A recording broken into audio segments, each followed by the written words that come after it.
Un seul point à l'ordre du jour. À la ville-province de Kinshasa. Fidèles téléspectateurs. Je vais vous choquer ici pour vous dire que les motards font entrer au moins 100 000 $ par jour dans la ville de Kinshasa à travers la taxe des stationnements.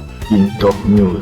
Je peux vous avouer que dans la ville de Kinshasa, moi je n'ai pas encore trouvé un parking public provincial. Top News.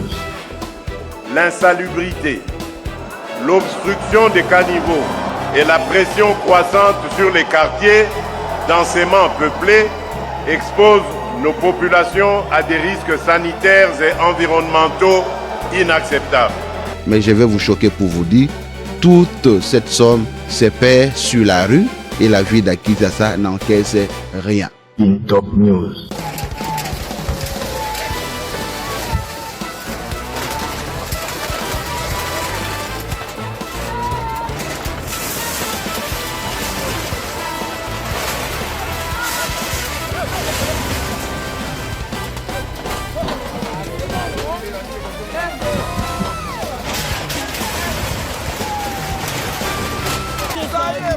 Yaya Zaire nini?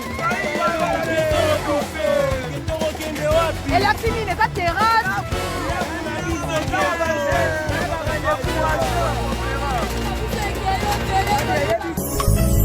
Oui, merci Seigneur. On est là, dans votre chaîne, notre chaîne, Top News TV. Beau s'abonner, beaux à décider. Fidèles téléspectateurs, bonjour, bonsoir. Les autres dépendent de herbe ya biso na banda kuna vino. Merci beaucoup na confiance bozo continuer ko pesa biso. Merci beaucoup na nyonso bozo sala pona biso Top News. Boza ko continuer ko s'abonner, boza ko partager, bozo tikela biso ba commentaire na bino, bozo tikela biso ba j'aime na bino. Bozo mona volonté boza nango ya ko partager ba émission. Bozo senga bino bo continuer encore ko sala to le kaba 1K, to le kaba 2K, za challenge. To lancer qui na bino boyebi to pousse sa émission na biso to pousse sa analyse na biso moi mosika donc yo oza kotala biso na sengi yo partager lien na moninga yebisa yepe à partager na moninga mususu c'est alors que to pousse na penza makasi. Sujet du jour, un seul point à l'ordre du jour. Awa lelo to kolobela la ville province de Kinshasa. Fidèles téléspectateurs, ça fait un très bon moment. La ville province de Kinshasa, toujours le Belango le sous-souté. Émission passée, boyokaki, to meraki ko lobelango kaka mwa muke. Espérant que bayokaki biso. To zongi supporter lo bato beta le sous-souté. Cette fois-ci, to beta 7. Pourquoi? Parce que il est important to lobela ville province na biso. Parce que ceux qui te lobeli yango te muta ko lobelango na place na biso azate. Ça fait un long moment. Toujours mon gouverneur azo sala sous effort mon côté. Bon, déjà, on a un effort. Effort, nous pas au salaté pour na ba misala ba chantier au yemo kwa fongola qui et avancer. Il y a pas longtemps, tout est comme on a le gouverneur qu'on lancer ba chantier, a lancé ba chantier, a tiré ba slogan naie, qui tient bonga, qui tient bonga. Mais Kinshasa en soi est bonga té. Toujours le bela ba décision au DGRK a dû. Toujours le bela transport en commun. Et puis toujours le bela taxe oyo il faut au foot dans la ville province à Kinshasa. La décision gouverneur a eu, c'est pour quel but? La taxe, oh, il faut qu'on foute. Il faut qu'on foute la taxe wana pour porter la taxe wana et ça la nini. Monsieur Toyebi. Toyebi que pays est musamara n'impak ou est musamara na ba taxe. Mais ce qui vont se rendre compte que la taxe en gros aux fouta et aux salam mon côté. La taxe en gros aux fouta ils ont répondre même pas na besoin. La population. La taxe en gros fouta, ils ont servir même pas pays, même pas capitale. Est-ce qu'il faut continuer de payer les taxes ou il faut interpeller maintenant bateau oiseau percevoir taxe? Bah ça la biso preuve et la taxe oiseau fouta. Tu bandika encore na taxe. Est-ce qu'il faut vous rendre compte na vie province à Kinshasa? Ba motard, ba auto bien na poto na Europe, boyebi déjà à na Congo. Nous avons autre moyen de transport avec mon motard, tout bien en communément bah wewa. Est-ce que vous pouvez imaginer bah motard na biso ya Kinshasa bah futaka à 500 francs chaque jour. Il y a taxe, patente, taxe. to bien en taxe chaque jour. Or, na étendue mobimba vie province à Kinshasa, il y a combien de motards? Je vais vous choquer ici pour vous dire que les motards font entrer au moins 100 000 $ par jour dans la ville de Kinshasa à travers la taxe de stationnement. Multiplié par 26 jours ouvrables et nous avons dans le secteur des motards à travers la taxe de stationnement 2 600 000 $ le mois. Ils ont la parking, ils ont la mola, mais parking on est comme un lieu. Il y a maman côté kawana, ils sont sur motard té. Bien autant la vie province à Kinshasa, vous avez constaté le colabiso. Bien autant la Kinshasa na nzela ya Kin Top News, vous avez constaté le colabiso que la motard bazan un lieu fixe. Il y a côté les matés. Quel est le plan de la ville par rapport à la situation de parking? Je peux vous avouer que dans la ville de Kinshasa, moi, je n'ai pas encore trouvé un parking public provincial. Et donc, c'est illégalement que nos frères et sœurs qui exercent les métiers de taxi-moto sont appréhendés pour la contravention de mauvais stationnement. Pour interdire à quelqu'un, parce que l'État est régi sur base de normes, il faut faire voir à quelqu'un que désormais tu vas te stationner ici, lorsqu'il va se déraper de cette obligation, qu'il peut tomber sous les coups de la prévention des mauvais stationnements. Et donc, jusqu'alors, ils stationnent là où ils veulent, l'État vient seulement ramasser de l'argent, mais je vais vous choquer pour vous dire, toute cette somme se paie sur la rue et la ville de Kinshasa n'encaisse rien. Est-ce que mbongo wana? Ce que vous avez kotango na musala pona ndela. To, balo bato longola 60% na mbongo wana. To lutter contre insalubrité la ville province à Kinshasa. Et est-ce que vous servir bisoté? L'ampleur du défi d'assainissement, l'insalubrité, l'obstruction des caniveaux, la mauvaise gestion des déchets et la pression croissante sur les quartiers densément peuplés exposent nos populations à des risques sanitaires et environnementaux inacceptables. Tozi mbongo wana oyo kaka ba motard bazokotisa. Tozi mbongo wana tobi mbongo oyo to lutter contre banditisme urbain, oyo tobi ngaka bakuluna. To pesa ba musala maboko, to travailler sur l'entrepreneuriat. Est-ce que mbongo wana ko servir bisoté? So tozi mbongo wana tobi mbongo oyo to tinda yango na ba hôpitaux ya ville province ya Kinshasa. Est-ce que mbongo wana ko servir bisoté? So tozi mbongo wana oyo ba motard kaka bazokotisa. Ba mbongo oyo to banda ko saela ngo ba 1 km ya nzela. Est-ce que mbongo wana ko servir bisoté? Kinshasa kaka yango moko. So na mbongo kaka oyo ba motard bazokotisa. Est-ce que vous avez un logement pour les Kinois? Na mbongo wana oyo ba motard ya pas bazokotisa. Est-ce que ko renforcer transport urbain te ya Kinshasa? Dossier ya transport peut tokoya awa tozana na ba taxe oyo hôtel de ville et ezo foutisa ba motard. Longa na ba taxe hôtel de ville foutisa ba motard. Pourquoi tu na ba taxe oyo ba locataire ba komi ko futa? DGRK, ensemble l'hôtel de ville, c'est une information, vous voyez bien déjà, mais nous sommes en train d'analyser sur ça. DGRK, ensemble l'hôtel de ville, va le dire, à partir il y a mois de février, oyo, bah, locataire, faut donc foutre à taxe, hein, taxe locative, na la commune. Donc, ce qu'on fout à randa, qu'on a yo, $200, faut que nous fout à $200, na on a commune ne kuna à longoli pourcentage na yé, après, bon etikali apesi baer na yo to baers na yo. Na Kinshasa ba locataire baza boni. Comme nous bolo ba locataire peut-être bota la ba appartement, bota ba immeuble o ezotonga mabacha ba appartement, mais bota la te na mososo, na mombele, na mososo. Eza na lupango mususu banda batongi banda kuna ba tol. Lupango moko eza na 14 portes. Ba studio. Maman on a tikala vefa tikala kaka ye moko. Bino boye bobi bon bino koto yo faut boya futa mbongo la locataire moko futa ka $50 na mososo comme na mombele locataire moko futa ka $50 bino bien futa ka taxe maman nazo dépendre kaka na $50 na ye. Locataire ayo futa taxe kuna bino bolongoli ye lisusu $5, $10. Azongi. Maman na azwi $40. Lobi maman na kozana volonté ya kochanda kuna ye au profit ba locataire. Pendant que la ville province de Kinshasa n'a pas d'espace pour loger la population. La ville province de Kinshasa n'a pas d'espace pour la maison préfabriquée na ye. Exactement. On a d'espace dans Maluku, on a d'espace dans Kimboala, on a d'espace dans côté on a Badara, Badiading, camping, on a des espaces. Mais qu'est-ce qui fait que gouvernorat, il y a vu province à Kinshasa, ça incapable, il y a aucune maison préfabriquée, na périphérie surtout isolée, pour élargir, pour étendre ville. Pour quitter ça, il y a enclavement autour de la carte de province à Kinshasa.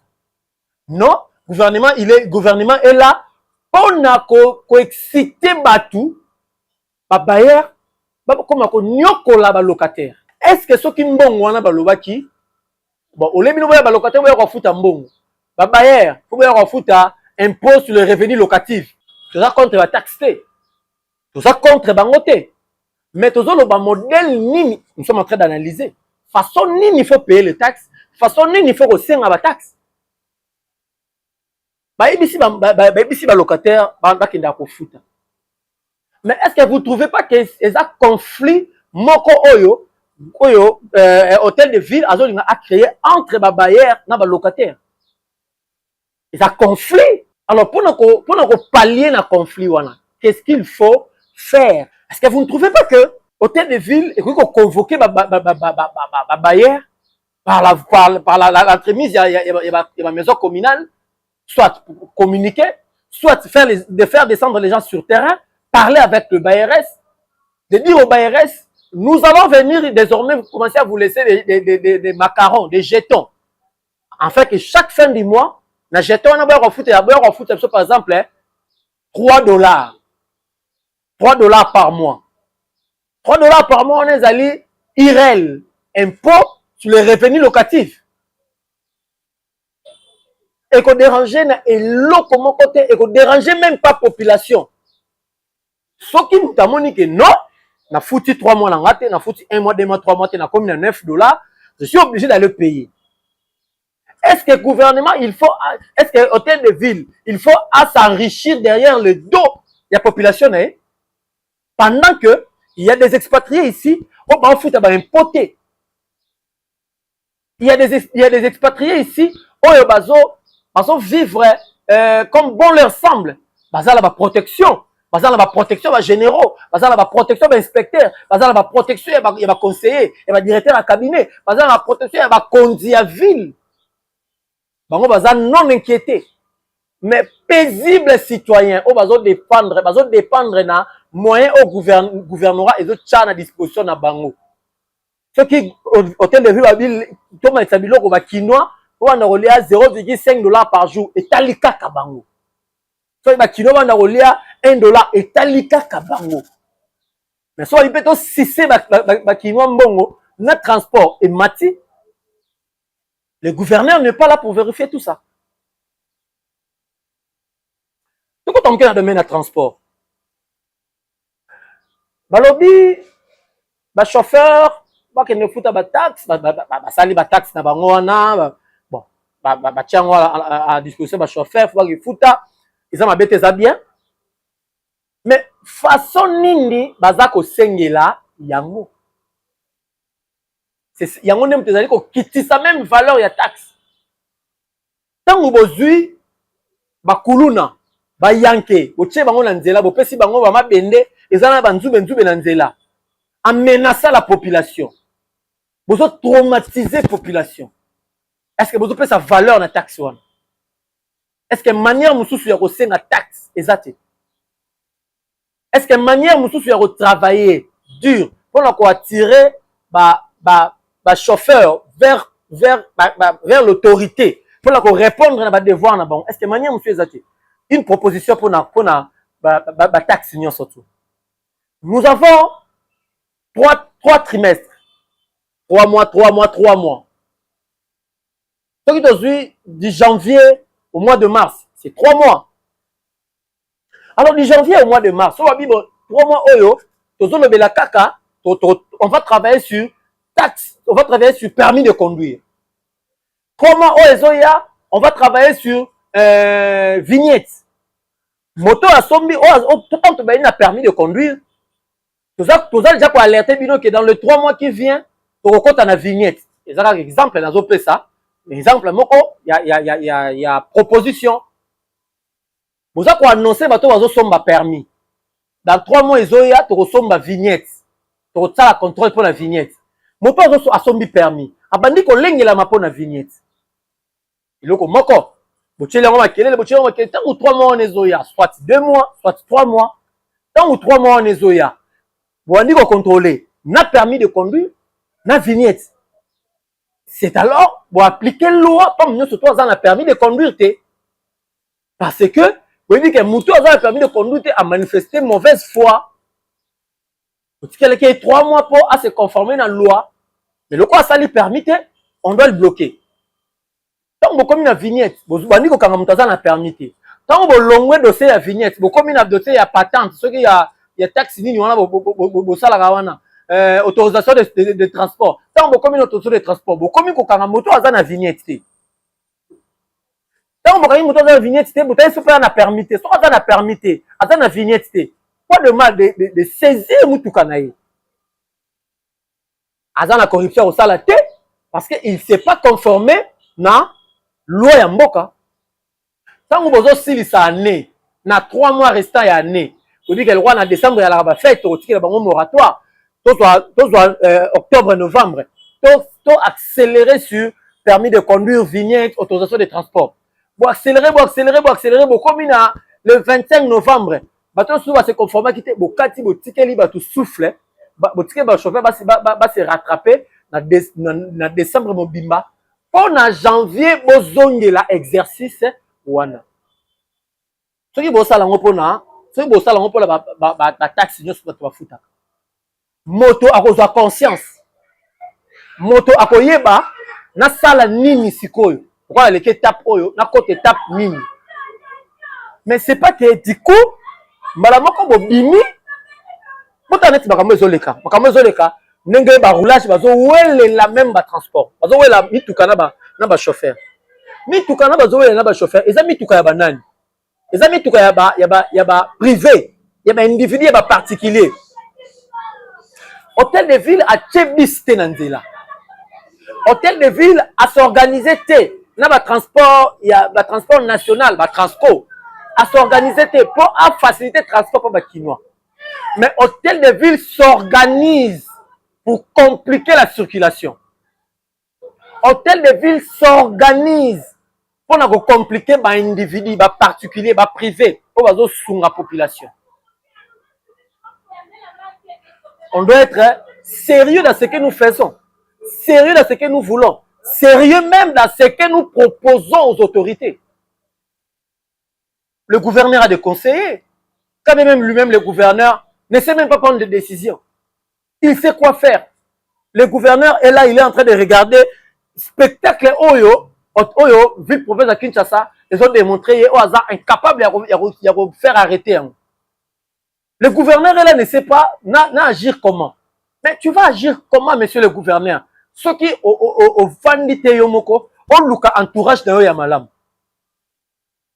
Bate belé baza aux alentours na yo. Bazo luka baso mano mituka, batongano bandaku derrière ton dos, mais oh manda ezaya yo. N'oubliez pas. Vous avez le devoir de répondre à l'attente de Kinois. Vous avez le devoir de répondre même dans le peuple d'abord au parti et Tindaki on a quatre hôtel de ville. À principe, monsieur le gouverneur, vous avez que tambola n'engemo qu'on a gouverneur à Kalaté parce que le gouverneur à Kalato est n'engemo à Tambisamaki. Vous avez que tambola n'engemo qu'on a bango. Pourquoi? Parce que vous avez fait 37 ans de lutte dans la carte opposition. Vous avez observé et très bien observé comment diriger un pays pour ne pas le pays entre dans le chaos. Mais tant que moi, étant que citoyen congolais, je vous assure, le pays, la ville province de Kinshasa ne marche pas depuis votre arrivée. Tout est bloqué. Tout est médiocre. Inondation et paille. Embouteillage et paille. Insalubrité et paille. Insécurité et paille. Courant mabé et paille. Maï mabé et paille. Banzela côté ambolezate et paille. Tout ça, vous vous organisez pour répondre aux Kinois que les Kinshasa sont bons. Kinshasa sont bons. Maintenant, il y a parce que vous avez la volonté, monsieur le gouverneur. Ce qui volonté est Zalaki. Ici, ce n'est pas un tribunal de juger, de condamner. Nous ne condamnons pas. Mais nous analysons le fait. Les images que vous voyez passer là. Les vidéos, les photos, les kawana. Tu fabriquer un hobby sur mon côté. C'est le vécu quotidien de tous les Kinois. Même à Gombe, Koulounaïza. Atana Gombe, Koulounaïza. Atana ma campagne, Koulounaïza. Atana Montfleury, Koulounaïza. Pour ne pas parler de Montfleury, Atana GB, Koulounaïza. Combien de gens ont Koulounaïza? Monsieur le gouverneur, est-ce qu'il est informé et au courant? Est-ce que monsieur le gouverneur réfléchit sur ça? Est-ce que monsieur le gouverneur a déjà trouvé une solution pour ça? Les Kinois souffrent parce qu'on n'a pas un gouverneur qui peut se lever comme ça, dire que non, je change la situation des Kinois. Ozo promettre biso, pour que négocier la ville moussous sur côté à Malukukuna. Mais la ville peut se construire très bien. La ville peut être là, bas immeuble, mati. Mais si on n'a pas une autorité, Oyazali, na esprit, il y a qu'on satisfait ma population. Même ville on est au la 10 ans et on doit Sibir, Kinshasa à Kaledo Sibir. On doit d'abord changer la mentalité avant de changer la ville. On doit d'abord changer la mentalité des autorités avant de déplacer la ville. Et quand Kinshasa peut bien, très bien. Mais quand ceux qui bilent mon gouverneur il y a ville aux une décision bon cette fois-ci Kinshasa il fait bon. Au baina ko démissionner yo moko parce que tu sentir que Kinshasa le kio munene makasi et peur bando mais la paiement. Bato bazo le kotra ba matiti na bandako. Bazo bwa kaka yango wapi. Yo gouverneur de la ville, excusez-moi de dire ça, vous êtes l'autorité. Mais vous étant que l'autorité de la ville, vous pensez quoi sur eux? Kimbuta yaki wa tikeli biso ba station de transit. Ata yé pesa ki na escroquerie, escroquerie na Union européenne. Mais dis-moi tikeli biso ba station de transit. Tu as vu que Kimbuta so ba tout so ba logo matiti na bandako, ba kenda ko bo en place X et puis mi tout le côté ngo et que bo en place Y. Kimbuta est parti ngobila est venu ngobila abandi ko tuer ngo à 70%. Totikali na 30%, mais c'est le gouverneur. 30% là, totikali ki nango yotango ye, au bomi 30%, la place soit la station de transit, va comme autonga, soit la station d'essence, soit va comme autonga, va parlement, il y a IDPS, il y a force du progrès, soit place soit comme comment, va comme autonga, va tourner, hein? J'ai un bana, place ma poubelle les alaki. Mais c'est quand on bateau, parce que l'automatique chaque jour. Parce que moi, quand on a wapi, mais si on d'abord on a la rivière, mais si on d'abord on a parce que bazan escort ribo kate. Na kanifo so ki mbule beti, au moins maman de misi ba titi, ako boka na bala ba fongoli ba dal, mais pourquoi? Parce que ba éviter ba okende ko boka yango wapi. Mais nous avons un gouverneur. Il n'y a plus de ramassage depuis fin septembre, depuis que l'Union européenne a transféré aux autorités locales la gestion de la collecte des déchets. Les Kinois sont exaspérés. Je suis commerçante au marché. Les montagnes de déchets s'entassent, les maladies se répandent. Pourtant, nous payons nos taxes du 1er au 30 de chaque mois. Est-ce que le gouvernement a poto? Est-ce qu'il pense du moins de s'échanger avec homologue naïe et va payer à Kenagana bon? Sur l'Union européenne, tous ont travaillé sur l'insalubrité, qu'on travaille sur les immondices, qu'on travaille sur ça. Soit tous on va boiter pour nous, tous on a haine, tous on a kanda. Non.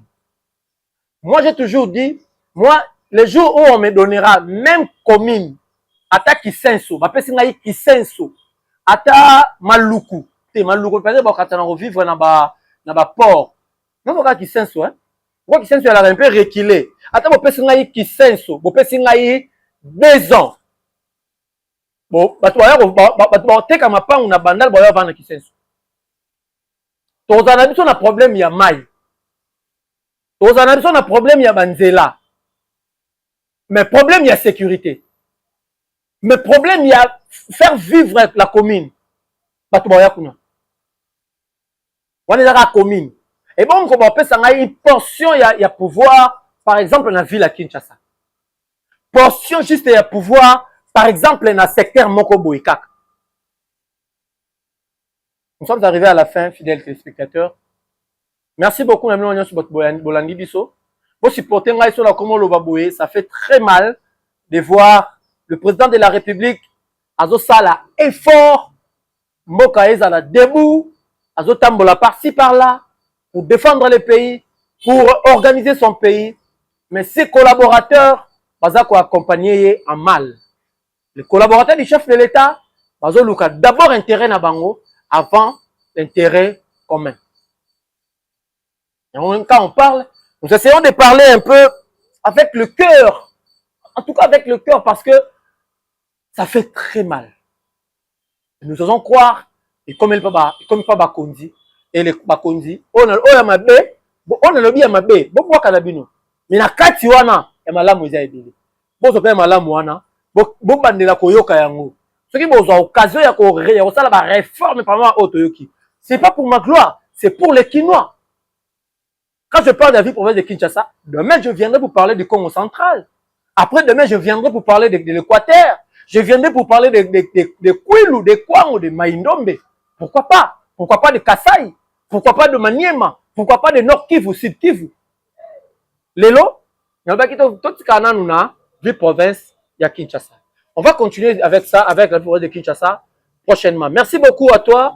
Yom Tolandi Bisso, au s'abonner, au partager le lien oyo. En tout cas, merci beaucoup. Tinelanga combo dans la commentaire, Tinelanga numéro dans la commentaire. Moi, votre serviteur, je vais faire maintenant des dédicaces avec des noms précis par rapport à Yomutu au Komelingay. Merci beaucoup. Oui, merci Seigneur. On est là dans votre chaîne, notre chaîne, Kin Top News TV. Kin Top News TV. Kin Top News TV. Bagag, ba télédramatique, ba émission socio-culturelle politique. Beau s'abonner, beaux adécité. Nyonso boko luka, ba humour. Ya kitoko, ba notre chaîne Kin Top News TV. Beau s'abonner, ponga, laisse s'abonner. L'Éternel ton Dieu est ton